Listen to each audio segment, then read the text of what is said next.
Cranial nerves 3, 4, and 6, the oculomotor, trochlear, and abducens nerves, control eye movements. Because these nerves work together so closely, they're examined as a group. The oculomotor nerve is also responsible for pupillary constriction and raising the upper eyelid. Check the position of the upper eyelids while the patient looks directly at you. The eyelids should be symmetrical and should not obscure the pupils. Next, inspect the pupils. They should be round and approximately equal in size. Size should be appropriate to room light. Test the pupillary reaction to light by shining a light on each pupil in turn. Observe for the direct reaction and the consensual reaction. If the light reaction is abnormal or ambiguous, test the patient's near reaction.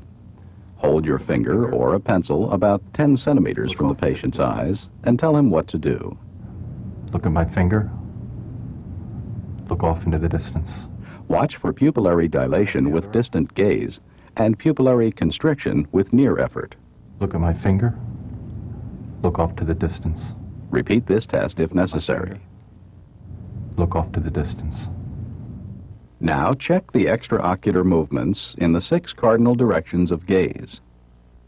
From 2 to 3 feet in front of the patient, ask him to look at your finger as it moves to the patient's far right, to the right and up, to the right and down. Now move your finger to the far left, to the left and up, and to the left and down. These movements should be symmetrical and conjugate. Look for the jerky movements of nystagmus in lateral gaze and in upward gaze. Test for convergence of the eyes by asking the patient to look at your finger as you move it toward the bridge of his nose.